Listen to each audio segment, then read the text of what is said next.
know what we're talking about. There's a gazebo by the retention pond, and Paul has been taking care of it and has made a spider's web hanging from it, two of them actually, right? Yep. Yep. And Anne has made chimes out of glass that will be hanging there when we get around to it. And the artist who made the original one, you can see some of her other works on YouTube. I forget her name right now, but Sarah Hull introduced me to her site. It's now 1:30, and I am here to interview Karl Rodman. Karl is a man I met 2.5 years ago and who has become a dear friend. This is a gentle, kind, well-read, has a great sense of humor man, and I'm proud to be his friend. And I'm sure I'll stay that way for the rest of my life. Wow. And I'm going to ask him about his background, upbringing, and we may drift off and we may stay on subject. So the first question to Karl is the obvious one. Can you give us a brief rundown of your early life? Where were you born? Where did you go to school? What did your parents do? Tell us something about yourself. Should I start just before I was born? That's a good one. I know that the day you were born, you walked home from the hospital and it was raining. No. No, I did hear that. I was conceived in Moscow in the Soviet Union. Now, there's an educational theory, I'm blocking on whose theory it is, that the souls pick the parents. Souls pick the parents. It's very possible that I was a Russian soul and I picked these two American parents so I could get out of the country. I'm not sure what the truth is, but my father was in Moscow as a foreign correspondent for the British News Chronicle, among other papers. And the first year and a half of my life, I actually lived in Moscow. And then we returned before the war. So this was late 30s? I was born in 1935. Okay. And we returned and we came to the Washington, D.C. suburbs where I was raised. In Maryland or Virginia? In Virginia. Uh-huh. My father was there learning about socialism, about the Soviet Union. We'll talk more about that because it's played an important part in my life. And was he still a foreign correspondent? He was one of those people who could do everything. Just like his son. And so he came back to America and ran a restaurant and then went into land development and building. But he had originally been a social worker. But anyway, he was one of those people who felt you could do anything you wanted to do. And how long did you stay in that suburban area of Washington? I was there up until I was a teenager. Part of the time was in D.C. You were going to ask me about the schools I went to. Yeah, but I'm curious to know more about Washington before we get to the schools. So this was the presidency of Roosevelt before he died and Truman, and those were your years in Washington? Yes. Do you remember any of that? Well, I think I talked about this when I did a reading the other day. Oh, okay. I remember the day Roosevelt died, and there we were in suburbia riding our bicycles. Wow. And telling people about his death. Then we moved to Washington, D.C., and lived in a very nice apartment right near the Washington Cathedral. Looking out, every morning I could look out and see the Capitol and the Washington Monument. And were you in public schools, private schools there? I went to an interesting series of schools. I went to public school in Virginia. When we moved to Washington, I attended a small private school, which was the only interracial school in Washington, D.C. at that time. And it was called the Georgetown Day School. It was in a building in Georgetown. And, well, actually, it wasn't in Georgetown at that point. It was on 19th Street, I believe. But the Georgetown Day School is still very much in existence, and it is actually one of the two schools that Barack Obama and Michelle Obama were trying to decide to send their kids there or to Friends, and I think they chose Friends. But I went to that school. Pete Seeger's mother was our music teacher there. Wow. Wow. You said 19th Street. Was this 19th Street and I Northwest? I don't think it was on 19th But Street. you said it was the first interracial school. Yes. There was one there. No, we went through this. Did we? My uncle. Your uncle's school was later. Okay. All right. Definitely. Oh, it had to be later. You're right. You're right. He was, yeah, it had to be later. Yeah. But in any event, it was the first integrated school in Washington, D.C. How ironic, of all places. And of course, it was progressive education. And I don't remember my classes. I remember the drawings I made on the glass door of the Nina, the Pinta, and the Santa Maria. Wow. Things like that. Hmm. I remember Pete Seeger's brother was also a student with me. He was a year younger than me, I think. And he used to come to school riding a unicycle. Wow. Wow. That's great. I wonder if Pete Seeger ever rode a unicycle. I wonder. So tell me more about the schooling when you were in Washington, but then you moved to Chicago at some point, didn't you? No. I stayed in Washington. Then I went on to public school for junior high school. And at that point, the Korean War broke out. Okay. At that same point, the House Un-American Activities Committee saw fit to call my mother up Your mother? before the committee, asked her various questions. And we actually knew that once the Korean War started, the government was building internment camps for people they considered security risks. Okay. And we decided my parents decided it was a good time to leave the country. Wow. So instead of going to high school in Washington, we went off to Israel, and my parents put me in a kibbutz. Huh.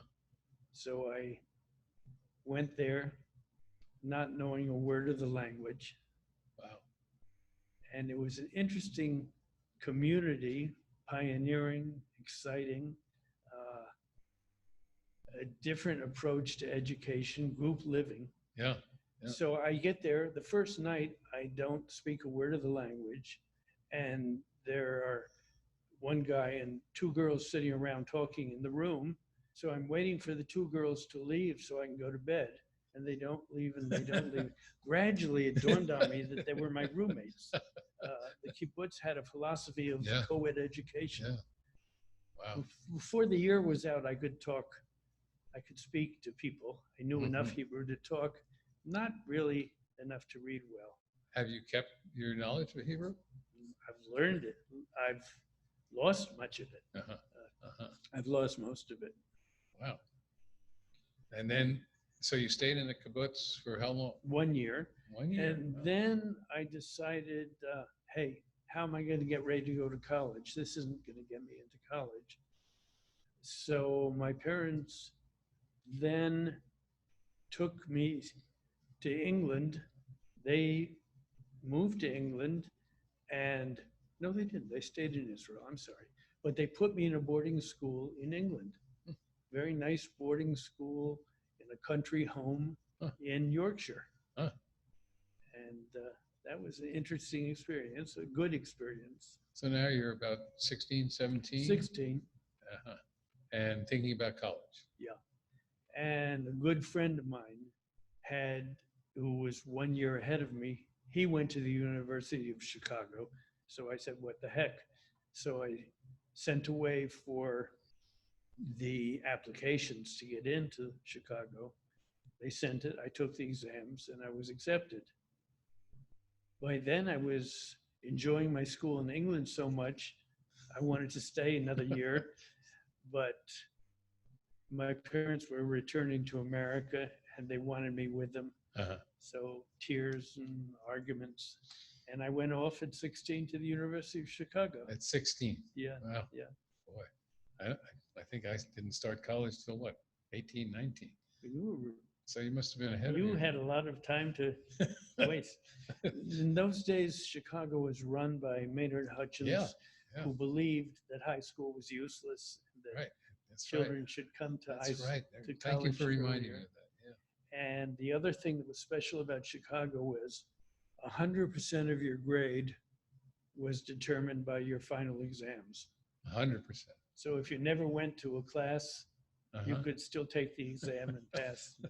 So That wouldn't happen today. I don't, well, actually, I think there are some liberal schools Yeah, that yeah. where no You- grading, it just was a pass fail. great books course. Uh-huh. You had to take 14 courses. 14 each year No, over the over the time. sequence. Right, And you could take the exam anytime you felt you were ready. So in the history of Chicago, there were two people who enrolled, took the exams, took the placement tests, and said, "You've graduated." right. Only two. You were not one of them. I was not one of them. That's I amazing. met one of them, but that's a later That's really story. amazing. So someone applied to get into the school and then took the Placement graduate tests. course and passed it. Yeah. Amazing. Wow. Yeah. Wow.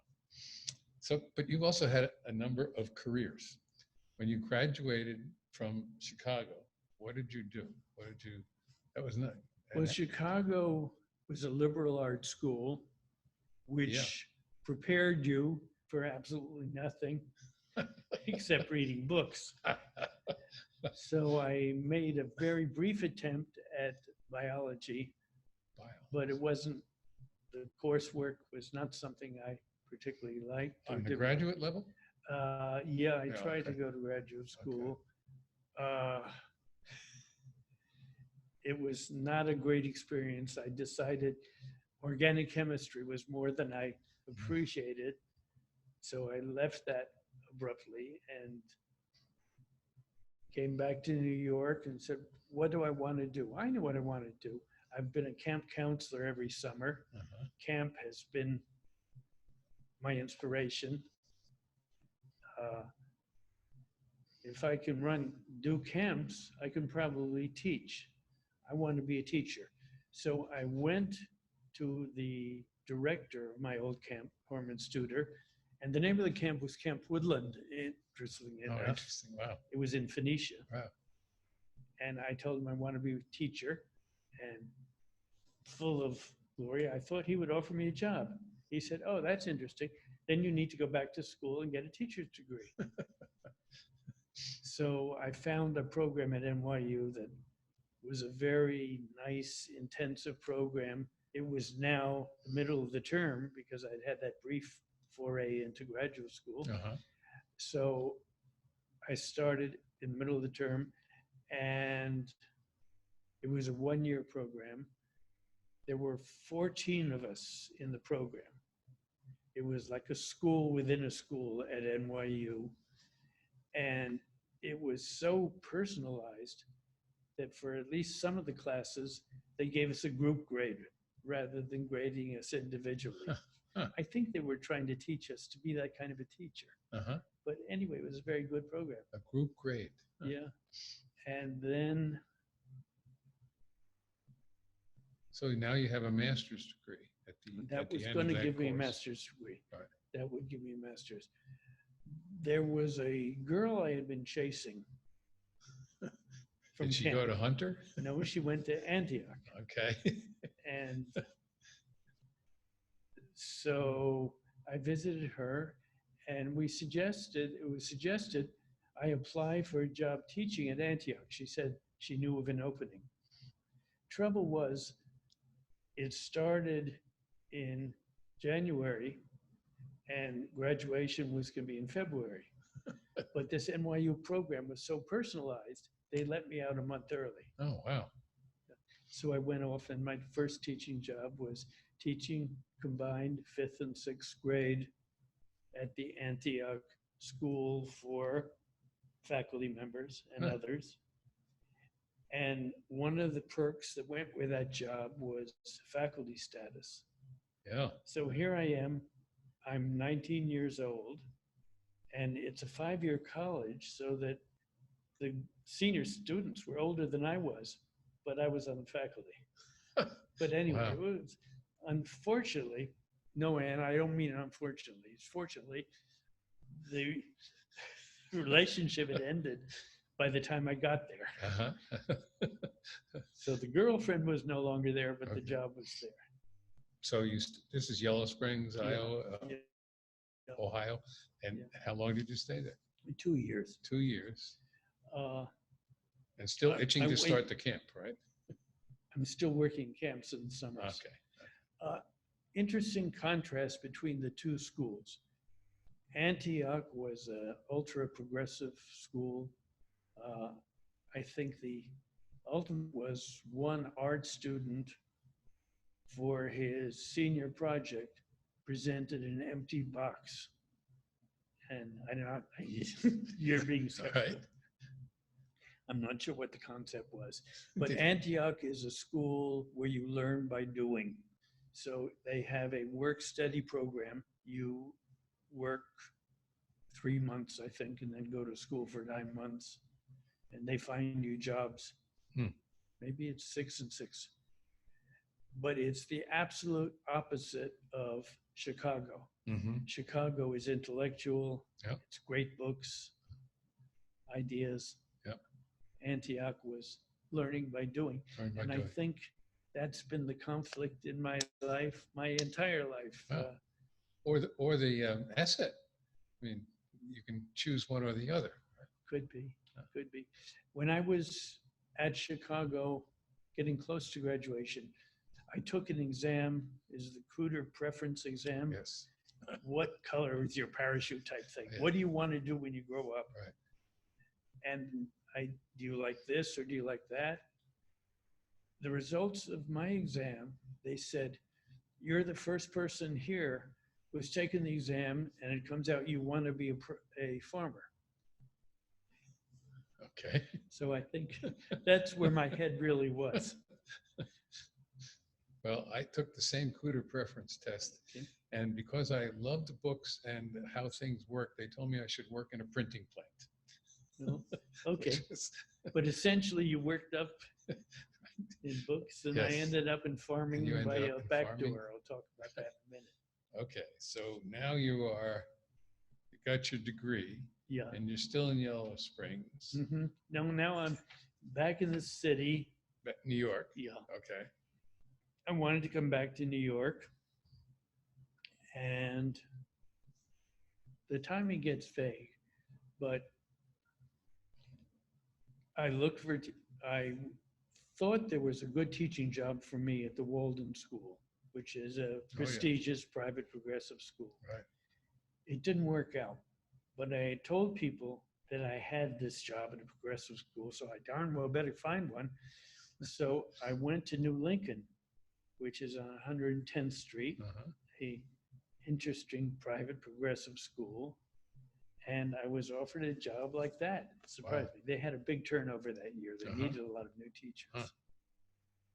And the first day of school, before school, they're introducing all the new teachers. We're all sitting around the room in a circle, and this one introduced, and this one.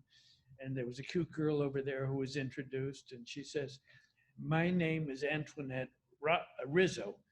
And she talked about her parochial education, which you know very well. Yes. And so I said, well, forget that one. That's no possible one for a Jewish guy. And it was an exciting school. It was the most exciting faculty I've ever worked with. There was a sense in the big dining room, one end was the faculty lounge, and you'd go in there for lunch and bring your tray, and you felt you were in a cocktail party. Uh-huh.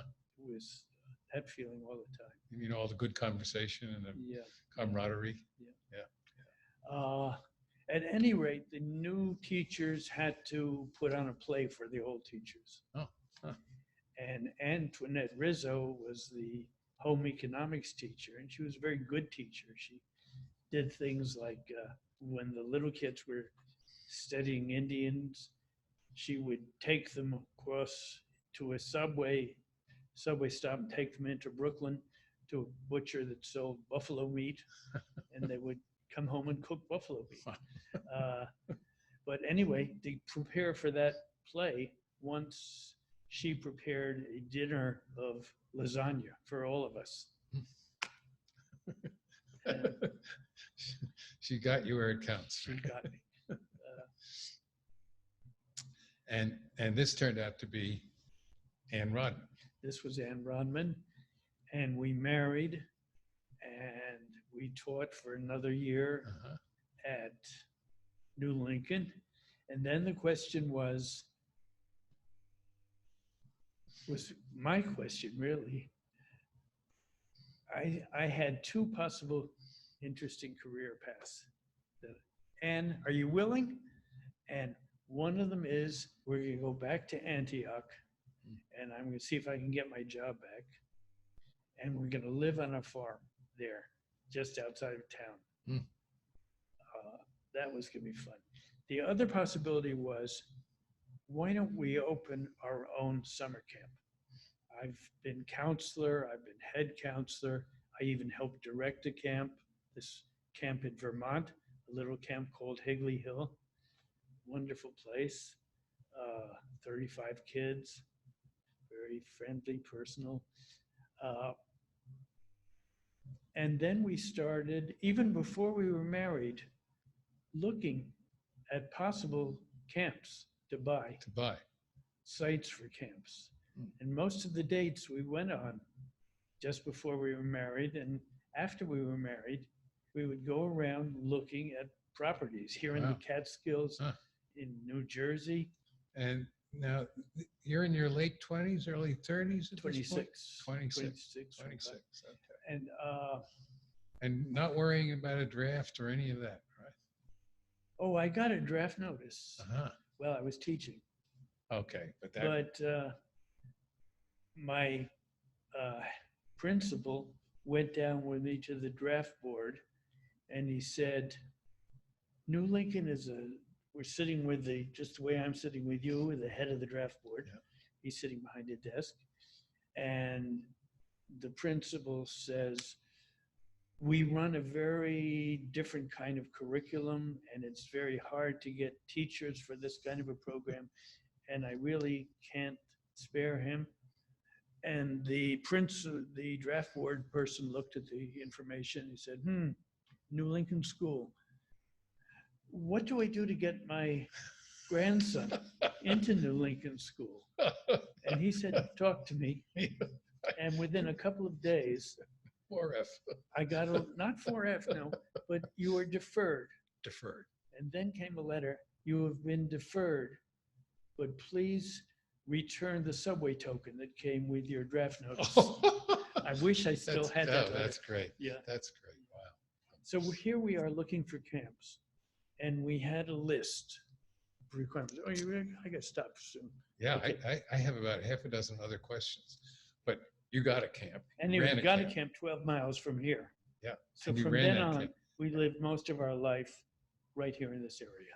And you can see that camp from Gertrude's Nose. Yes. And from the, what's the name of that? Lake Owasting. Yeah. Yeah. Well, I also wanted to ask you about your reading, because I know you're an avid reader, and I want to know what sort of books you like, what you would recommend. Tell us some of your favorites. Well, in that period when I said I didn't do very well in Chicago graduate school, I read Moby Dick instead of studying. I've read War and Peace many times. This was when you were studying biology and chemistry. Yeah. I've read War and Peace several times. I've got a big, thick edition in Russian that I've gone through. I've got to use the 5 minutes we've got to say, jump ahead. Okay. And say that after I ran the camp, I didn't know what I wanted to do. So I took a Russian class here in college. Here at SUNY. Yeah. And the head of the Russian class used to do tours to Russia. He didn't want to lead the tour, so he asked me if I wanted to lead it because I was mature by then. So I did. And that led me to doing tours to Russia for teachers. And I arranged with SUNY that I could do it as a 3-credit course. Oh, They wow. would get credits for looking at Soviet education. And so I learned much more Russian. And so that I wouldn't have to hire experts to supervise the program or to grade their papers, I went back and got my doctorate in comparative education in Soviet education. Here at SUNY. At Columbia Teachers. Okay. And Huh. my thesis was basically a manual to so that my travelers could understand Soviet education and the history of it. Wow. So that went on. And then one day I'm on the Volga River with somebody from New Paltz, and he says, "This trip is great. Why don't you do it on the Hudson?" So then he and I went into partnership and we did tours on the Hudson. Wow. And eventually the Soviet Union went out of business, but the Hudson is still there. And I did tours up and down the Hudson and became the announcer and the historian. And it was very exciting. What a great life. Wow. Yeah, it was. And I have seen the first camp, the place where you were, and it's a wonderful, wonderful place. And it was a farm, and we had all the animals. And at one point, I had 23 head of Black Angus. No kidding. And Wow. when I learned how much it was costing me, I called the cattle dealer and said, "Take them away." Our cash crop was the summer children, and the animals were for fun, and we raised our own food. And the animals actually cost more than they were worth. Yes. Yeah. Now, you know, there's one question I want to ask you. You know what that is? What? In the New York Times Book Review, every Sunday, they interview one author, and usually the last question is name 3 living or dead famous people you'd love to have dinner with. Who would you choose and why? And they don't have to be writers. Well, Philip Roth is the writer I would choose because I just went through his novels as he wrote them. Uh-huh. And he went to the University of Chicago, and I would have loved to have talked to him. Henry David Thoreau was my hero for a while. Camp was named for him. It was Camp Thoreau. Were you ever disillusioned to find out about the real Thoreau? Not a bit. You know, that had his clothes washed by Emerson's wife. That's all right. That's all right. He was going genuine. to town for lunch. My hero for a while was John Brown, Uh-huh. who was Thoreau's hero as well. But have been disillusioned by John Brown, by all the violence, which he felt was necessary. I must conclude with a poem. Okay. Gretchen, have I got one more minute? Okay, I've got the last line of a poem from Robert Frost, Two Tramps in Mud Time. It really sums up my philosophy of life and what my career has been or not been. He's talking about, anyway, it goes like this. You probably have time to read the whole poem. No, I don't. But 2 tramps are trying, he's out there splitting wood, and 2 tramps come out of the woods and look at him, and he knows that they want the job. They want to be hired to do it. And he says, "But no, this is something I love." Okay, so then he ends it. "But yield who will to their separation. My object in living is to unite my avocation and vocation, as my 2 eyes make one in sight.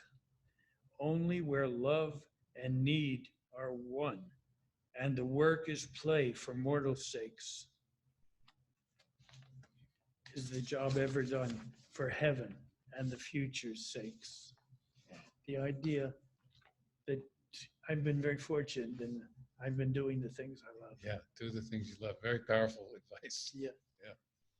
Well, this has been a real pleasure. Thank you. Now you all know Karl Rodman better than anybody else. And I hope Ann is up there cheering him on. Thank you. Okay. Thank you.